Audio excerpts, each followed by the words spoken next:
Sebelum masa Rasul sallallahu alaihi wasallam ada nabi namanya Nabi Hizkil. Ya, Nabi Hizkil. Nah, Nabi Hizkil ini di luar nabi yang 25. Dari Bani Israel juga.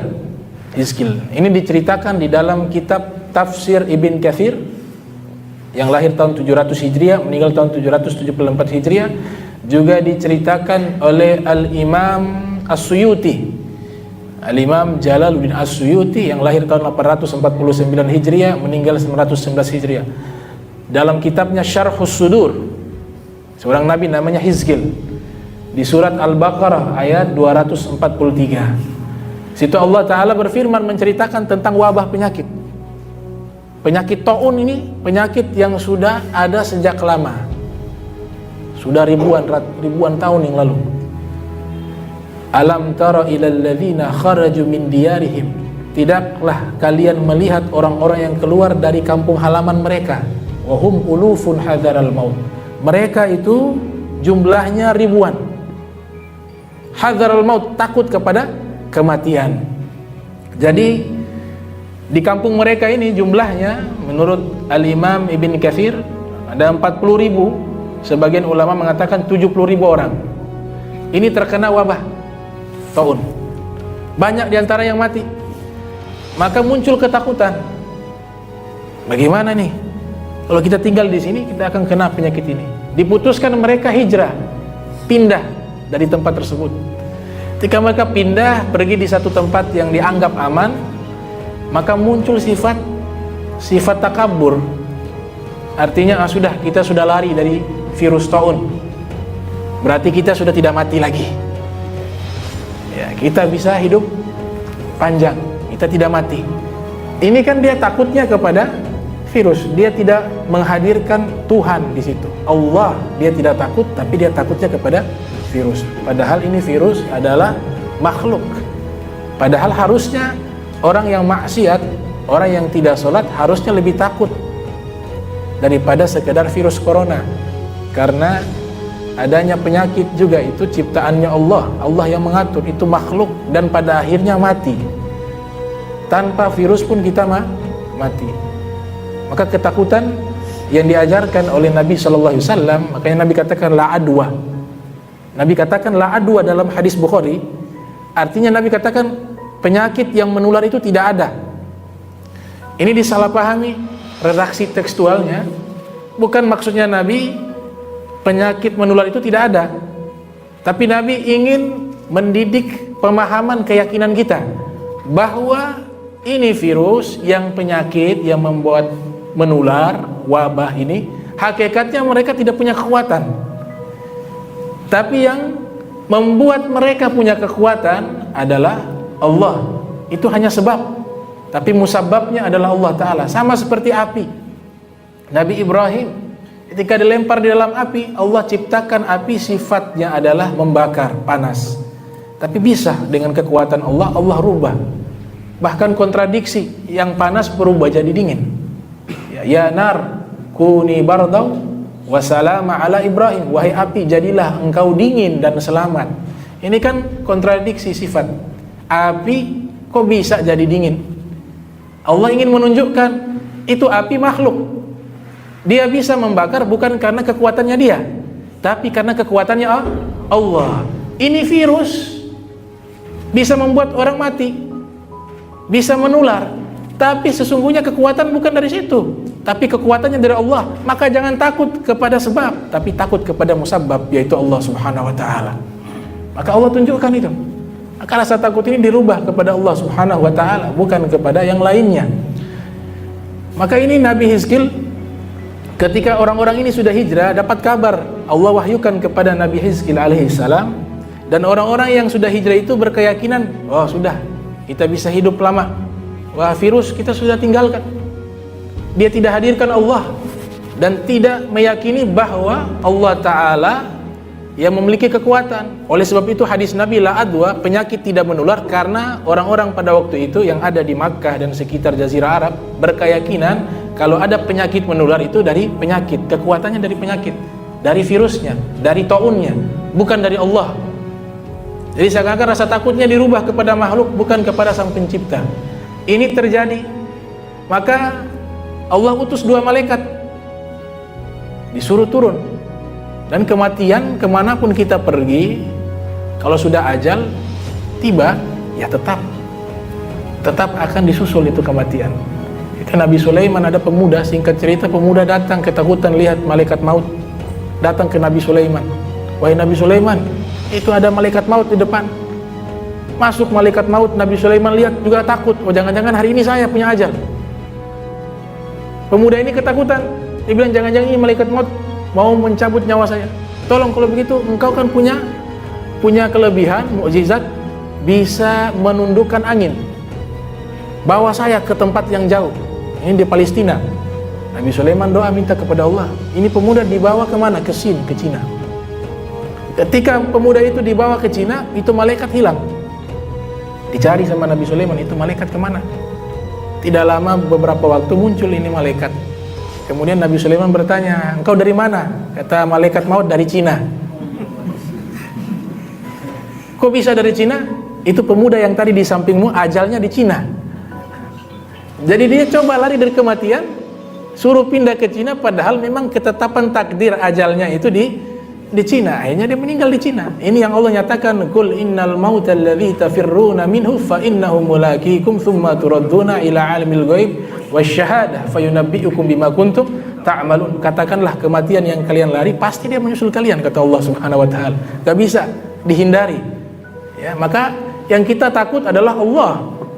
Takutnya apa? Takutnya meninggal ini bawa apa? Takutnya meninggal masih banyak dosa. Takutnya meninggal hati masih kotor.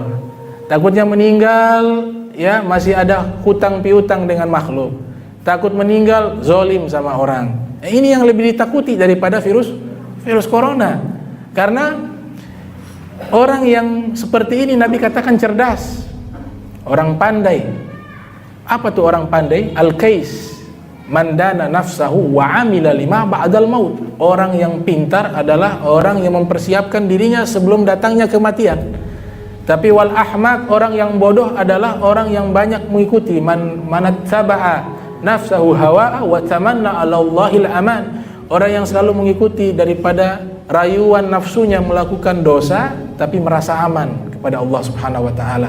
Itu orang yang bodoh, kata Rasul sallallahu alaihi wasallam. Ahmaq lawan daripada al-Qais, orang yang cerdas yang persiapkan dirinya sebelum datang kematian, kata Nabi sallallahu alaihi wasallam. Maka ini kaum ini akhirnya apa? Allah utus malaikat. Malaikat teriak. Ketika malaikat teriak, ini seluruhnya mati. Teriakan malaikat kaum Tsamud, ya, kaum Tsamud itu dapat teriak juga dari malaikat. Kaum Tsamud atau Ad, saya lupa itu. Itu Allah suruh malaikat Jibril teriak, mati. Di surat Al-Haqqah diceritakan. Disebutkan di situ seperti apa mereka yang dapat teriakan daripada malaikat. Mereka seperti pohon korma kering. Allah sifati keadaan orang yang dapat teriakan dari malaikat seperti pohon korma yang kering. Kalau ditusuk berlubang. Ini keadaan mereka seperti itu. Akhirnya mati semuanya. Allah nyatakan faqala lahum mutu. Allah Ta'ala berfirman kepada mereka, mutu, matilah. Maka semuanya mati, tidak tersisa. 40.000 orang. Nah, ketika sudah mati, sudah waktu berjalan, makanya pakai summa ahyahum. Kalimat summa itu kemudian ulama tafsir mengatakan ada macam-macam. Tapi summa yang dimaksud di sini lil ba'id, yaitu summa dengan durasi waktu yang lama. Kenapa lama? Karena ketika sudah mati itu membusuk baru jadi tulang. Sudah jadi tulang baru ini Nabi datang. Berarti kan kalau sudah di tulang itu kan waktu yang lama. Maka diwahyukan ini Nabi, namanya Nabi Hizkil alaihissalam, pergi ke wilayah tersebut. Sampai di wilayah tersebut, Nabi Hizkil hanya temukan tulang belulang dan jumlahnya begitu banyak. Nabi Hizkil pada waktu itu bukan tidak percaya adanya hari kiamat, bukan. Para nabi punya keimanan ini paling tinggi. Makanya Abu Hanifah mengatakan iman ada 4. Ada al-imanu yazid wala yankus. Iman yang nomor satu itu naik terus, tidak pernah turun. Imanul anbiya wal mursalin, imannya para nabi dan para rasul. Para nabi, para rasul punya iman tidak pernah turun. Coba perhatikan, para nabi kalau diuji sama Allah, apakah makin jauh kepada Allah? Tidak. Makin dikasih cobaan makin besar, mereka makin dekat dengan Allah Subhanahu wa taala. Karena keimanan mereka tidak pernah turun, selalu naik. Kemudian ada iman yang kedua, la yazid wa la yankus. Tidak pernah naik, tidak pernah turun, dia statis. Imanul malaikat, imannya para malaikat. Malaikat ya begitu saja imannya, tidak bisa naik, tidak bisa turun. Karena standar ukuran naik dan turunnya iman itu dalam kitab Zubat dikatakan dengan taat, maka itu menandakan makin banyak taat, makin banyak tingkatan iman yang naik. Makin banyak maksiat, maka disitulah turunnya iman. Malaikat kan tidak pernah maksiat, ketaatannya ya seperti itu saja, maka imannya statis, stabil. Kemudian yang ketiga, imannya orang-orang awam, orang-orang mukmin seperti kita. Yazid wa yankus, kadang dia naik, kadang dia turun, naik turun dia. Yazid wa yankus. Yang keempat, la yazid wa yankus, iman tidak pernah naik tapi turun terus. Imannya orang munafik, orang-orang musyrik, orang-orang kafir. Dia tidak pernah naik tapi dia turun. Nah, Nabi Hizkil alaihissalam, beliau hanya bingung, percaya sama hari kiamat, cuma bingung bagaimana Allah membangkitkan makhluk di hari kiamat. Yang sudah mati dibangkitkan lagi. Ini bagaimana caranya nih? Jadi hanya bingung cara membangkitkan makhluk yang sudah mati dihidupkan kembali. Makanya ulama berbeda pendapat. Al-Imam Ghazali dengan Ibn Rus. Ibn Rus sering mengkritik Imam Ghazali. Ibn Rus juga seorang ulama besar mazhab Malikiyah, seorang faqih, seorang qadi, seorang filosof. Namanya Ibn Rus. Beliau kuasai hampir seluruh ilmu. Masa beliau abad kelima.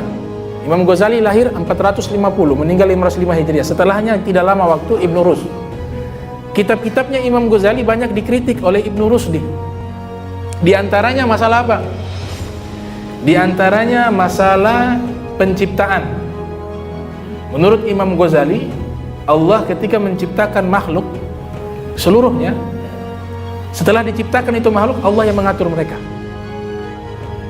Teorinya seperti apa? Bustaniun, kata Imam Ghazali. Ini kitab namanya Faslul Maghalah, nama kitabnya. Bustaniun, tukang kebun. Bagaimana tukang kebun? Ketika mereka menanam bibit, harus disiram, dikasih pupuk, diperhatikan. Nah, beliau analogikan makhluk seperti itu. Ketika sudah diciptakan, ya diperhatikan, diatur, dirawat. Ya, secara mutlak Allah yang mengatur. Kalau Ibn Rus berbeda. Beliau mengatakan makhluk-makhluk yang Allah ciptakan seperti jam. Jam ini ketika dia, ya kita taruh itu jam, taruh baterai, awal menggerakkan saja baru dia berputar. Setelahnya dibiarkan dia secara otomatis. Awalnya mati, kemudian diberikan kekuatan berupa baterai, maka dia berputar. Nah, itu teorinya Ibn Rus, dan ini sama seperti teorinya filsafat Aristoteles. Aristoteles dalam kitab Al-Milal wan Nihal, disusun oleh Abdul Karim Sirristani, Al-Imam As-Sirristani menyebutkan dalam kitab Al-Milal wan Nihal, Aristoteles percaya bahwa alam semesta ini ada penggerak pertama, namanya muharrikul awal. Ini alam semesta ada penggerak pertama, cuma belum menyebutkan apakah itu Allah. Tapi yang dimaksud adalah Allah, Tuhan. Penggerak pertama itu harus satu, tidak bisa dua, kata Aristoteles. Kalau ada dua, maka akan hancur ini alam, karena ada dua keinginan, kata Aristoteles dalam kitab Al-Milal wan Nihal, teologi dunia. Jadi kesimpulan Aristoteles mengatakan bahwa alam semesta ini harus ada muharrikul awal, ada penggerak pertama. Kalau tidak ada penggerak pertama, maka tidak mungkin ada pergerakan matahari yang berputar secara otomatis dan begitu rapi, waktunya tidak pernah terlambat, tidak pernah terbalik dia berputar. Ada siang, ada malam. Ini saja sistem yang berputar dengan begitu rapi. Kalau tidak ada yang menggerakkan, maka mustahil dia bisa bergerak. Itu kata Aristoteles dalam kitab Al-Milal wan Nihal. Maka ini perbedaan pendapat antara Ibnu Rus dengan dengan Imam Ghazali. Kasus kedua juga, Imam Ghazali berbeda pendapat dengan Ibnu Rus masalah hari kiamat. Al-Imam Ghazali berpendapat, nah tadi pendapat Imam Ghazali yang lebih kuat. Ya, kita diciptakan, kita punya teologi ikut Abu Hasan Asy'ari, mengatakan Allah ciptakan kita dan Allah yang mengatur kita. Itu di dalam Al-Quran banyak sekali. Wa ma tasya'una illa ayyasha'allah. Apa yang kalian kehendaki, itu Allah yang kehendaki. Inna rabbakum khalaqakum wa ma ta'malun. Sesungguhnya sang pencipta kalian, Allah, menciptakan kalian dan apa yang kalian lakukan. Wa ma ta'malun. Jadi ini akidah daripada Asy'ariyah dan Maturidiyah. Nah kemudian di hari kiamat beda pendapat juga. Kata Imam Ghazali, ketika dibangkitkan di hari kiamat, itu dibangkitkan dengan secara zahir, ruh dan jasad. Jadi dihidupkan kembali lagi. Tapi ditentang oleh Ibnu Rus. Ibnu Rus mengatakan, di hari kiamat itu bukan dengan ruh dan jasad, tapi ruh saja. Beliau mengeluarkan beberapa hadis Nabi SAW. Di antaranya, innama nasamatul mu'min ta'luku. Sesungguhnya ruhnya orang beriman makan makanan surga. Sepotong saja. Tapi Imam Ghazali melanjutkan hadis itu, ada punya lanjutan. Hatta yurjihullah subhanahu wa ta'ala ila jasadihi yaumal qiyamah. Itu ruh nanti dikembalikan ke dalam jasadnya di hari kiamat. Jadi Imam Ghazali mengatakan ini Nabi sebutkan dikembalikan ke dalam jasad. Kemudian kasus Nabi Hizkil alaihissalam ketika melihat tulang belulang dari orang-orang tersebut yang sudah mati, dia katakan, ya Allah, bagaimana cara ini bisa hidup di hari kiamat, bisa bangkit lagi? Maka Allah Ta'ala berfirman, thumma ahyahum. Kemudian Allah menghidupkan mereka. Jadi tulangnya tersambung, mulai kakinya sampai jadi utuh manusia berupa tengkorak. Dan itu bukan satu orang, seluruhnya 40.000 orang itu di hadapan Nabi Hizkil. Allah Ta'ala bangkitkan mereka semua. Mulai itu daging mulai keluar, daging, kemudian darah, kemudian kulit, kemudian ruh masuk.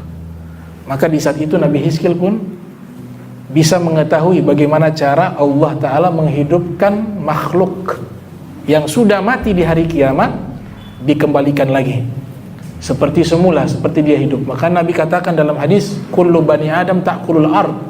Seluruh anak manusia bumi memakannya. Illa azabadhan, kecuali bagian tulang ekor.